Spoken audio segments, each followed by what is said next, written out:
اعوذ باللہ من الشیطان اللعین الرجیم بسم اللہ الرحمن الرحیم۔ ناظرین السلام علیکم۔ عید فطر قریب ہے اور فطرے کے احکام جو کہ مبتلا بے ہیں اور تقریباً تمام حضرات فطرہ نکالتے ہیں جو کہ واجب ہے۔ ایک سوال یہ بھی ہے کہ فطرہ کیا ہم ماہ رمضان میں یعنی عید فطر سے پہلے نکال سکتے ہیں، کیونکہ بہت سے لوگ ہیں ایسے جن کے جاننے والوں میں لوگ ضرورت مند ہیں اور عید کے دن اتنی فرصت نہیں ہوتی کہ ہم ان تک پہنچائیں، ابھی رمضان میں ماہ رمضان میں انہیں ضرورت ہے، تو وہ اپنا فطرہ ماہ رمضان میں بھی نکال سکتے ہیں۔ گرچہ بہتر ہے کہ شب عید فطر اور عید فطر کے دن نماز عید سے پہلے فطرہ نکالا جائے، اور واجب ہے کہ نماز عید سے پہلے یا اگر نماز نہیں پڑھ رہے ہیں تو زوال سے پہلے اپنا فطرہ نکال دیں۔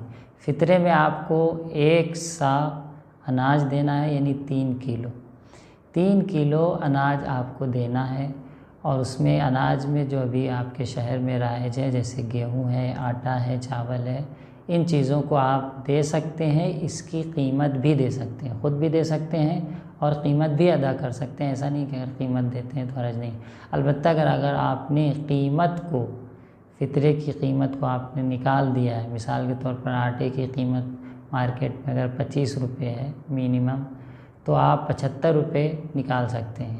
کوئی زیادہ دینا چاہے، مثلا بہترین چاول کا ریٹ حساب کرے 90 روپے یا 100 روپے، تو وہ بھی دے سکتا ہے۔ ایسا نہیں ہے کہ کم از کم دیں، کم از کم حد اقل آپ کے لیے واجب ہے، لیکن اگر زیادہ بھی دینا چاہیں، بہترین چاول کا ریٹ بھی دینا چاہیں تو آپ دے سکتے ہیں۔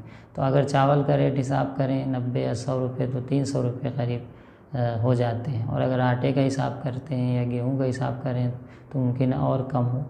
تو کہنے کا مقصد ہے کہ یہ اتنی مقدار دینا واجب ہے، اور ضروری ہے کہ ہم اپنے ہی شہر میں مستحق کو دیں، کسی دوسرے شہر میں نہ بھیجیں، اور اپنے شہر میں اگر شیعہ مستحق نہیں ملتا تو غیر شیعہ مسلمان کو بھی دے سکتے ہیں۔ یہ آیت اللہ سستانی کا فتویٰ ہے، خود رسالہ عملیہ میں بھی موجود ہے۔ یہ نہیں ہے کہ اگر ہمارے شہر میں شیعہ یا ہمارے گاؤں میں بستیوں میں شیعہ نہیں ہے، مستحق نہیں ہے، تو ہم دوسرے شہر بھیج دیں۔ نہیں، فطرہ فقراء کا ہے، ان فقراء ان غریب لوگوں کا ہے جو آپ کے شہر میں ہیں۔ اگر شیعہ نہیں ہے تو غیر شیعہ جو دوسرے مسلمان ہیں ان کو آپ دے سکتے ہیں، کوئی حرج نہیں ہے۔ البتہ شرط یہ ہے کہ جس شیعہ کو یا جس کو بھی دیا جا رہا ہے وہ کھلے عام گناہ نہ کرتا ہو، تارک الصلاۃ، نماز ترک کرنے والا، روزہ ترک کرنے والا، اس طرح کے افراد میں سے نہ ہو جو کھلے عام گناہ کرتے ہیں۔ یہ آیت اللہ سستانی کا بنابر احتیاطی واجب فتویٰ ہے۔ تو کہنا یہ چاہ رہے ہیں کہ ان چیزوں کی رعایت فطرے میں ضروری ہے، اور آپ جو اپنا فطرہ ہے اگر مثال طور پہ نکالا ہے اور نوٹ کی شکل میں ہے تو آپ اس میں بھی تصرف نہیں کر سکتے کہ اس کو چینج کر دیں اور چھٹا کر لیں، ایسا جو لوگ کرتے ہیں اس طرح کا بھی کام جائز نہیں ہے، کیونکہ فطرہ ہمارے مال سے نکالنے کے بعد وہ ہمارے لیے امانت ہوتی ہے۔ جیسے آپ خمس نکالتے ہیں، زکوٰۃ نکالتے ہیں، اس طرح فطرہ قربتاً اللہ نکالنا چاہیے۔ اور یہ بھی ہے کہ جس وقت غریب کو دے رہے ہیں، اگر جو عید فطر کے دن زوال سے پہلے نہیں دے پائے، بعد میں دے رہے ہیں، تب بھی آپ ادا و قضا کی نیت کیے بغیر فطرے کو دیں۔ قربتاً اللہ شرط ہے، دکھانا کافی، دکھاوے کے لیے یا کسی اور چیز کے لیے آپ فطرہ دے رہے ہو تو کافی نہیں ہوگا۔ صرف اور صرف قربتاً اللہ آپ کو 3 کلو اناج یا اس کی قیمت کو مستحق کو دینا ہے۔ ماہ مبارک رمضان میں بھی دے سکتے ہیں۔ اور آخری مسئلہ یہ کہ اگر شب عید فطر آپ کے یہاں کوئی مہمان آیا ہے یا کوئی آیا ہے اور آپ کا عرفاً نانخوار شمار ہو رہا ہے تو اس کا بھی فطرہ آپ کو دینا پڑے گا۔ بچہ اگر دنیا میں آ چکا ہے تو اس کا فطرہ واجب ہے، لیکن اگر ماں کی شکم میں ہے تو اس کا فطرہ واجب نہیں ہے۔ کورونا کا ماحول ہے اور نماز عید فطر کیونکہ ہمیں پڑھنا عید فطر قریب ہے، تو اب ہم نماز کیسے پڑھیں؟ کیونکہ بہت سے لوگ پوچھتے ہیں اور آن لائن کیا پڑھ سکتے ہیں؟ دیکھیے، آن لائن نماز پڑھنے میں اس کا طریقہ یہ ہو سکتا ہے کہ کوئی عالم دین کسی ایپ پر، مثال طور پہ واٹس ایپ پہ یا زوم پہ آن لائن نماز پڑھا رہا ہو، اور آپ صرف کیونکہ وہ نماز میں جو دعائیں ہیں یا قنوت ہیں اسے نہیں پڑھ سکتے ہیں، آپ دہرائیں اور خود اپنی نماز پڑھیں، وہ جماعت نہیں کہلائے گی۔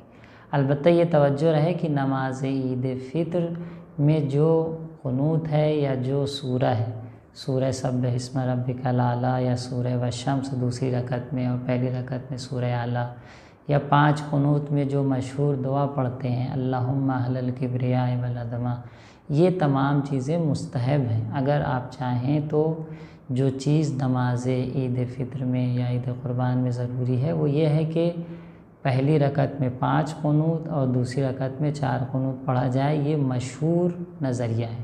آیت اللہ سستانی کے ہاں پہلی رکعت میں 4 قنوت ہے اور دوسری رکعت میں 3 ہی قنوت ہے، لیکن مشہور نظریے کے مطابق رجا کی نیت سے آپ پڑھ سکتے ہیں اور نماز پڑھا سکتے ہیں، کوئی حرج نہیں ہے۔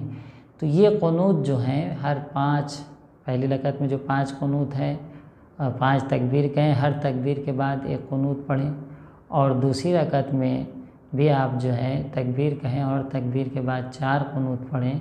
تو یہ 5 اور 4 قنوت جو آپ پڑھ رہے ہیں اس میں آپ کوئی بھی دعا پڑھ سکتے ہیں۔ روزمرہ کی جو دعائیں ہوتی ہیں جو آپ قنوت میں اپنی نماز کے پڑھتے ہیں، ربنا آتنا فی الدنیا حسنہ یا ربنا اغفر لنا ولوالدینا، یہ تمام دعائیں آپ نماز عید فطر میں بھی پڑھ سکتے ہیں۔ آپ کی اصل جو نماز ہے نماز عید فطر وہ ادا ہو جائے گی۔ تو مستحب نماز ہے، آپ اپنے گھر میں فرادہ طور پر بھی پڑھ سکتے ہیں۔ اگر کوئی عالم دین بھی جماعت سے آن لائن پڑھا رہا ہے تو سن کے دہرا کے پڑھنا فرادہ کی نیت سے، جماعت کی نیت نہیں ہو سکتی ہے، فرادہ کی نیت سے اگر آپ پڑھیں تو آپ کی نماز صحیح ہوگی۔ بس نماز عید فطر خلاصتاً پہلی رکعت میں 5 قنوت اور دوسری رکعت میں 4 قنوت، مشہور نظریے کے مطابق رجا کی نیت سے آپ بجا لا سکتے ہیں، قنوت میں کوئی بھی دعا ہو، اور سورہ حمد کے بعد بھی ہر رکعت میں کوئی بھی سورہ آپ جیسے روزانہ پڑھتے ہیں پڑھ سکتے ہیں، آپ کی نماز صحیح ہے۔ السلام علیکم ورحمۃ اللہ وبرکاتہ۔